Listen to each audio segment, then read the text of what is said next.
अपने ईमान को बनाने के एतबार से फिक्रमंद, अपने यकीन को बनाने के एतबार से फिक्रमंद, अपने आखिरत को बनाने के एतबार से फिक्रमंद। उनका यकीन इस तरीके का यकीन हो, अल्लाह करते हैं, अल्लाह का गैर कुछ नहीं कर सकता। अल्लाह खिलाते हैं, अल्लाह का गैर खिला नहीं सकता। अल्लाह पिलाते हैं, अल्लाह का गैर पिला नहीं सकता। अल्लाह जिलाते हैं, जिंदगी अल्लाह देते हैं, मौत अल्लाह देते हैं, आखिरत अल्लाह संवारते हैं। इस बात का यकीन बनाने की जरूरत है, इस चीज को बनाने की जरूरत है। अल्लाह के रास्तों की मेहनतें इसीलिए हैं ताकि ईमान वालों के ईमान बने, यकीन वालों के यकीन बने, अल्लाह रब्बुल इज्जत से ताल्लुक जोड़ने वाले बने, अल्लाह की मोहब्बत को दिलों में बिठाने वाले बने, आखिरत को संवारने वाले बने, दुनिया भी अपनी बना ले, आखिरत को बनाने वाले बन जाए। इसीलिए ये मेहनतें हैं। ये दीन की जितने भी शोबे हैं, ये दीन की जितनी भी मेहनतें हैं, वो सारी मेहनतों का खुलासा सिर्फ और सिर्फ ये है कि सब के सब इस कलमे में जमा हो जाए, ला इलाहा इल्लल्लाह, अल्लाह के अलावा कोई कुछ कर ही नहीं सकता। इसी बार कलिमे पर जमा करने की मेहनतें हैं, चाहे वो मदारिस की लाइन से मेहनतें हो, चाहे वो खानकाह के एतबार से मेहनतें हो, चाहे वो दावत और तबलीग के एतबार से मेहनतें हो, वो सारों का मकसूद वो सिर्फ और सिर्फ इस बात पर जमा करना है, ईमान वाले अपने उस कलमे को पहचान, ईमान वाले ला इलाहा इल्लल्लाह की हकीकत को समझ रहे। खुदा की कसम, जिन्होंने ला इलाहा इल्लल्लाह की हकीकत को समझ लिया, जिन्होंने अल्लाह को एक मान लिया, जिन्होंने अल्लाह के सामने अपने आप को झुका दिया, फिर वो अल्लाह का मुनादी जब पुकारेगा, जब मुअज्जिन आवाज लगाएगा, अल्लाहु अकबर, अल्लाहु अकबर, अल्लाहु अकबर, आ जाओ आ जाओ आ जाओ, कामयाबी की तरफ आ जाओ, नमाज की तरफ आ जाओ।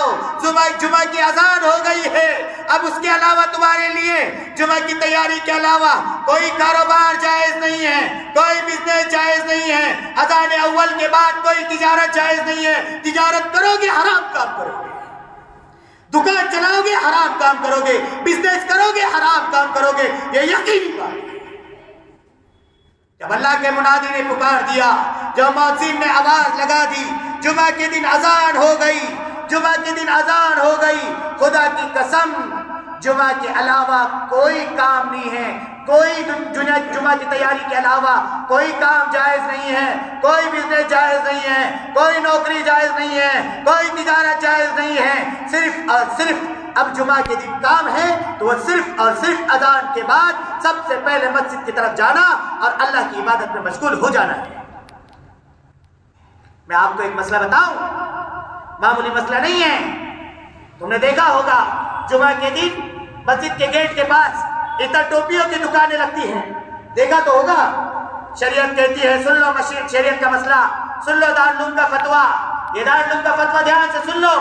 यहां तक लिखा हुआ है, फतवा ये दिया गया है, जुमा के दिन अजान के बाद इतर वाले से मस्जिद के गेट तक पहुंच गए, वजू करके घर से नहा धो के कपड़े पहन के पहुंच गए, इतर और टोपी खरीदना चाह रहे, शरीयत कहती है वो नाजायज और हराम है। समझ रहे बात? इतर टोपी मस्जिद के गेट में खरीदना जायज नहीं है। दुकानों में जमात के टाइम तक बैठना कैसे जायज हो जाएगा? खुतबे का टाइम होने तक के जमात मस्जिद में नहीं आ रहा है, कैसे जायज हो जाएगा? अजान के बाद में इसको क्यों नहीं कुछ इसका दिल अंदर से झिझोड़ता, क्यों नहीं इसका ईमान तकाजा करता कि मैं कैसे कारोबार में बैठूं जबकि मेरे मुरादी ने पुकार दिया, मेरे अल्लाह ने मुझे बुला लिया, मुझे अल्लाह की तरफ से पैगाम आ गया, मुझे अल्लाह के पुकारने वाले ने पुकार दिया। ये कैसे तिजारत कर रहा है, कैसे कारोबार में बैठ रहा है? अल्लाह अकबर, अफसोस है हमारी जिंदगी में कि हमारे लिए ईमान इतना हमारा गिर गया, ईमान की सतह इतनी गिर गई, हमारा अल्लाह की तरफ से भरोसा इतना उठ गया कि मुनादी कहे, शरीयत कहे, मुफ्तियान किराम कहे, फतावे आए हमारे सामने कि तुम्हारे लिए जुमा के अजान के बाद, जुमा के दिन अजान के बाद खरीदो फरोख्त नाजायज और हराम है, फिर भी कदम मस्जिद की तरफ ना आए।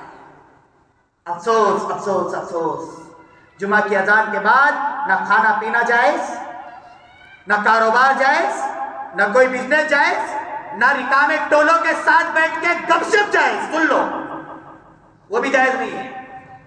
यहां तक कि शरीयत कहती है बहुत इमरजेंसी मीटिंग है, बहुत इमरजेंसी बिजनेस है, तो मस्जिद की तरफ रवाना हो, चलते चलते रास्ते में चलते चलते अपनी बात कर ले और बैठने की इजाजत नहीं है। तिजारत की इजाजत नहीं है।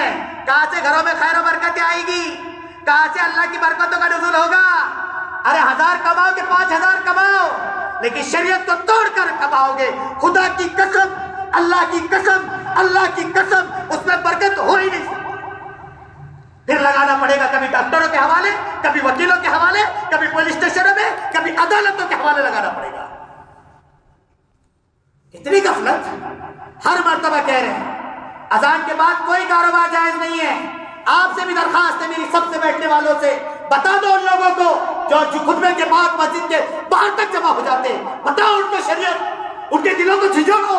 कौन से क्या कर रहे हो, हराम काम कर रहे हो। अजान के बाद जायज नहीं है तिजारत, जायज नहीं है दुकान पे बैठना। अरे नमाज की तैयारी के अलावा खाना भी जायज नहीं है।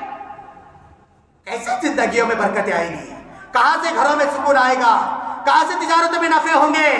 फिर घाटे होने लगे तो ताबीज गंडे तलाश करो। जब नुकसान होना पड़े तो फिर ताबीज पढ़ के दे दो, ताबीज बना के दे दो, पानी दम करके दे दो। कुछ नहीं होने वाला इन ताबीज गंडों से। उसकी फजीलत अपनी जगह अलग, उसकी बरकत अपनी जगह अलग, लेकिन सिर्फ और सिर्फ ताबीज गंडों पे यकीन कर लेना, ये ईमान वालों की शान नहीं है। सुन लो, ईमान वालों की शान नहीं है।